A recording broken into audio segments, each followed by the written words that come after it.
मैं दूंगा कि आप सब आगे बढ़े। हमारे जैसे भाई की जहाँ जरूरत पड़ेगी आपको, मैं आपके साथ खड़ा मिलूंगा।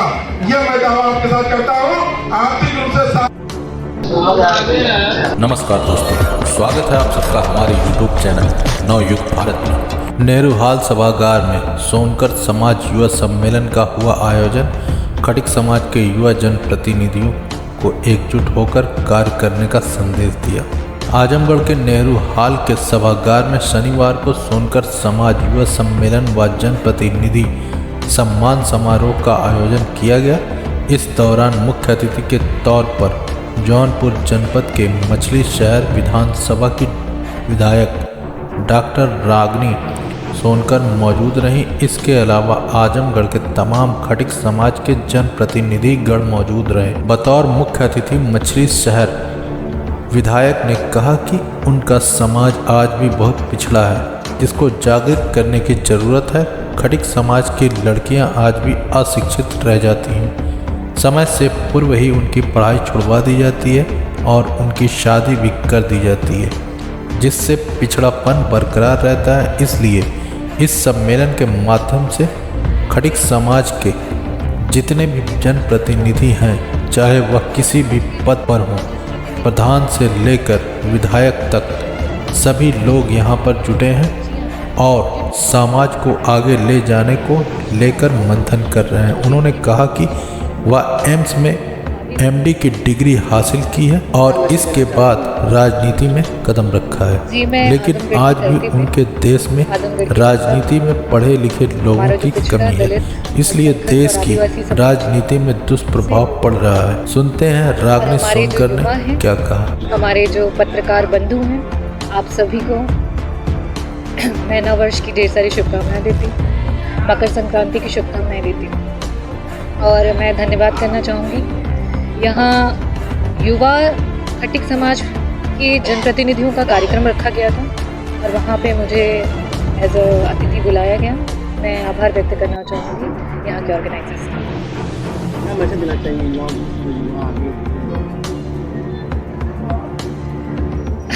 देखिए, मैं पेशे से डॉक्टर हूँ। एम्स से मैंने अपनी MD फिनिश की है और उसके बाद मैंने राजनीति में कदम रखा।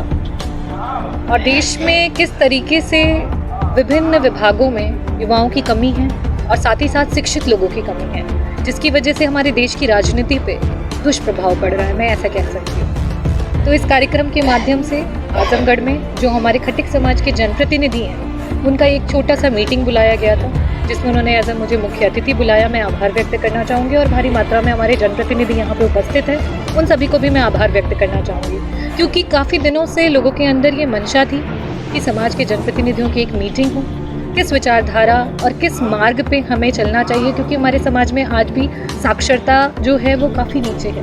बच्चे हमारे स्कूल नहीं जा पा रहे, प्रॉपर शिक्षा नहीं ले पा रहे। अगर लड़कियों को देखा जाए तो बड़ी कम उम्र में उनको शिक्षा का अभाव हो जा रहा है, उनकी कम उम्र में शादी कर दी जा रही है। तो इन सारी चीज़ों से निराश होकर के हमारे समाज के लोगों ने निर्णय लिया कि जनप्रतिनिधियों की एक मीटिंग होनी चाहिए, क्योंकि यही एक है जो जनता से राजनीति को जोड़ते हैं और यही उसका माध्यम है जिससे हम लोगों तक अपनी बात को पहुंचा सके, एकजुट हो सके और एकजुट भारत होकर के हम अपनी लड़ाई को लड़ सकें।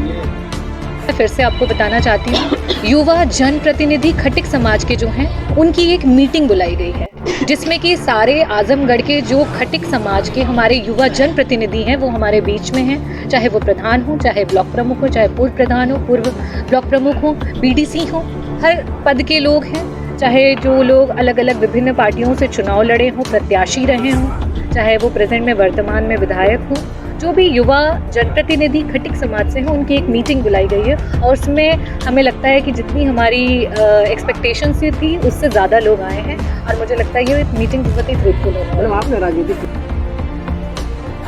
स्टोरी बहुत लंबी है और मुझे लगता है कि अभी हमारी मीटिंग शुरू भी नहीं हुई है, क्योंकि आप लोगों को तो खटिक समाज से मैं बिलोंग कर से भी अवेयर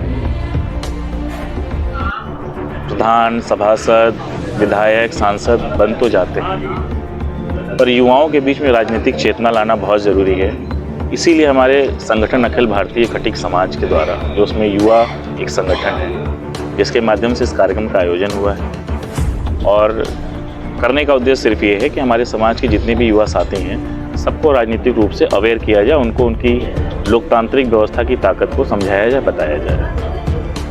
लेकिन ये आज ये समाज का सम्मेलन किया जा रहा है, युवाओं को आप लोगों को सहयोग नहीं मिल रहा है, नहीं आप लोगों के साथ ये भीड़ दिख रही है जो भीड़ समाज के साथ। जितने लोगों को बुलाया गया वो सभी आए हैं। इसको राजनीतिक दृष्टिकोण से कोई सम्मेलन नहीं करना था बहुत ज़्यादा कि हमको 10,000 20,000 की संख्या बुलानी है। जितने लोगों को बुलाया गया तो उतने लोग सभी उपस्थित हैं यहाँ। आगामी लोकसभा के चुनाव में ये बात करके हिस्सेदारी करें। अब ये तो डिपेंडेंट करता है मेरी पार्टी के ऊपर कि मेरी पार्टी मुझे अवसर देती। हालांकि मेरा प्रयास है, इसके पूर्व में मैं लोकसभा लड़ चुका हूँ, काफ़ी मैंने मेहनत की है क्षेत्र में और समाज मेरे साथ है, समाज खड़ा है, आजमगढ़ का समाज। ये तो सिर्फ एक साधारण सा कार्यक्रम किया गया ताकि जो राजनीतिक रूप से व्यक्ति हैं, क्योंकि उनको कभी हमारे समाज के लोगों ने सम्मानित नहीं किया, इसलिए स्पेशली सभासद, प्रधान, महाप्रधान, ब्लॉक प्रमुख इन लोगों को बुला करके सम्मानित करने का ये कार्य किया जा रहा है। किस तरीके से चुनाव को देखने के जब समाज के साथ इस तरह से होगा? समाज हमारा साथ हमारे खड़ा है। आप हॉल में देखिए क्या स्थिति है। जितने लोग प्रधानों की लिस्ट है सारे प्रधान उपस्थित हैं, जितने सभासद की उपस्थिति चाहिए सारे सभासद उपस्थित हैं। जिनको बुलाया गया था वही, क्योंकि कार्यक्रम है ना, कार्यशाला टाइप का है, कोई मोर्चा नहीं खोलना था। उसका मोटिव सिर्फ लोगों को अवेयर करना है और सम्मानित करना है।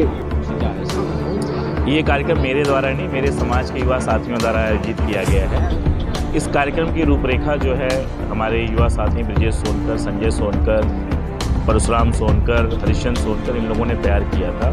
और इस कार्यक्रम का उद्देश्य ये था कि जो हमारे समाज के युवा जनप्रतिनिधि हैं, जैसे कि प्रधान, जिला पंचायत सदस्य, बीडीसी या पूर्व के प्रधान, महाप्रधान, इन लोगों को इस कार्यक्रम में स्पेशली बुलाया गया था और उनको राजनीतिक रूप से जागरूक करने के लिए हमारे जो विचार थे उनको प्रस्तुत किए गए। राजनीतिक तौर पर समाज की उपेक्षाएं हो रही हैं? मैं ये नहीं कह सकता बहुत ज़्यादा, क्योंकि हमारे समाज के लोग धीरे धीरे शिक्षित हो रहे हैं, पर राजनीतिक जागरूकता भी उनके अंदर नहीं है। जैसे शेड्यूल कास्ट के अन्य समाज के लोगों के अंदर राजनीतिक जागरूकता आई है, अभी हमारे समाज में राजनीतिक जागरूकता नहीं आई है। और जो हमारे पुराने नेता रहे उन्होंने प्रयास तो किया, पर उसकी सफलता उन लोगों को मिल नहीं पाई। तो एक हमने शुरुआत की है, अब देखते हैं कहाँ तक इसमें पहुँच पाते हैं। आमतौर पर सारी पार्टियां अपने किसी समाज को अपनी अपना मानती हैं, तो आज खटीक समाज किस तरह से इस पार्टी में रहना चाह रहा है या उसकी अपेक्षाएं क्या हैं? अब खटीक समाज किसी पार्टी में नहीं रहेगा, खटीक समाज अपने समाज के साथ रहेगा, जहाँ उसको नेतृत्व मिलेगा खटीक